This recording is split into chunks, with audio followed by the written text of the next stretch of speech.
Hai teman-teman, saya Daniel Adi Saputra. Di sini saya akan menjelaskan filsafat Agustinus. Di dalam video ini saya akan membahas biografi singkat daripada Agustinus dan apa saja buah pemikiran daripada Agustinus, apa yang melatar belakangi Agustinus memiliki pandangan yang dia yakini, dan apa saja karya-karya yang dihasilkan oleh Agustinus. Berikut penjelasannya. Agustinus lahir pada tahun 354 di Tagaste, tepatnya sekarang di Afrika Utara, dan meninggal pada 28 Agustus 430 pada umur yang ke-75 tahun. Ia juga dikenal sebagai Santo Agustinus. Ibunya bernama Monica, seorang yang saleh, sementara ayahnya adalah seorang pagan yang kemudian dibaptis menjelang kematiannya.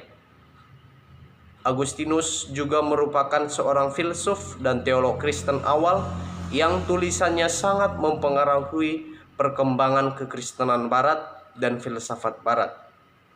Agustinus pernah menjadi pengikut Manikaisme, yaitu suatu paham yang mengutamakan rasio.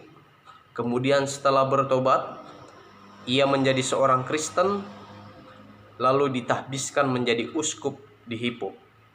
Adapun buah-buah pemikiran daripada Agustinus, yang pertama, Agustinus mengatakan bahwa pengetahuan tentang objek melalui panca indera adalah pengetahuan yang semu atau tidak akurat.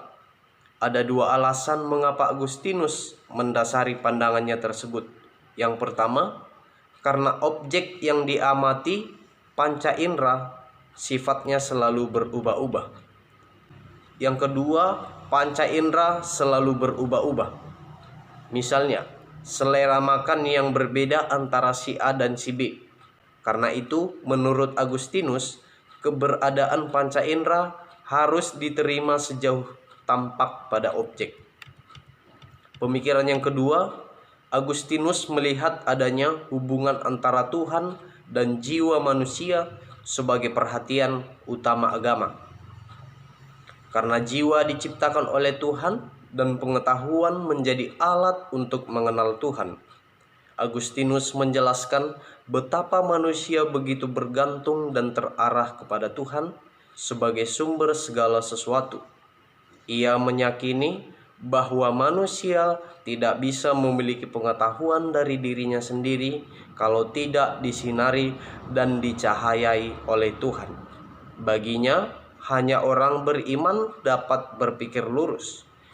Iman bagi dia adalah langkah di mana manusia dapat mencapai kebenaran yang utuh dan universal tentang Allah yang tak mampu diselami oleh akal budi.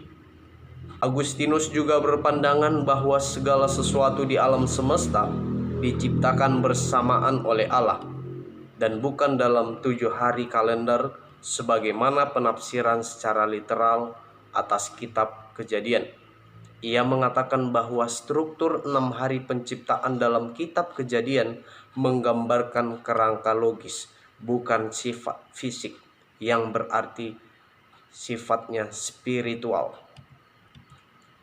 Pemikiran yang selanjutnya, Agustinus juga mengajarkan bahwa dosa dari Adam dan Hawa merupakan tindakan kebodohan yang diikuti oleh kesombongan dan ketidaktaatan kepada Allah.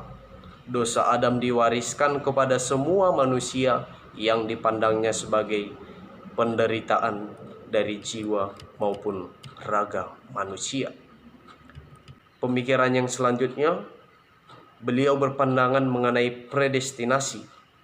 Ia mengatakan bahwa Allah mengatur segala sesuatunya, namun tetap mempertahankan kebebasan manusia. Ia meyakini bahwa predestinasi didasarkan pada pra-pengetahuan atau foreknowledge Allah mengenai siapa individu yang akan percaya kepadanya. Bahwa karena rahmat atau kasih karunia Allah lah manusia dipilih dan diselamatkan. Dalam pemikiran filosofis maupun teologis, Agustinus banyak dipengaruhi oleh Stoikisme, Platonisme, Neoplatonisme. Akan tetapi Ambrosius lah yang sangat besar pengaruhnya terhadap pemikiran Agustinus. Dan sebaliknya, lewat sumbangan pemikiran atau pandangan dari Agustinus, seperti tokoh-tokoh reformasi terus mengembangkan doktrin predestinasi seperti Martin Luther dan Johannes Calvin. Agustinus sangat banyak menghasilkan karya-karya, misalnya karya-karya apologetik, teks-teks mengenai doktrin Kristen, karya-karya eksegesis, bahkan yang paling kita kenal adalah pengakuan-pengakuan karyanya yang meliputi 22 buku. Pandangan Agustinus mengenai rasio tidak bisa mencapai kebenaran karena rasio terbatas atau tidak mutlak, dan saya setuju sependapat dengan Santo Agustinus bahwa rasio yang dimiliki oleh manusia tidak bisa mencapai kebenaran karena sifat daripada rasio manusia itu terbatas adanya. Kiranya video ini menjadi berkat bagi kita semuanya.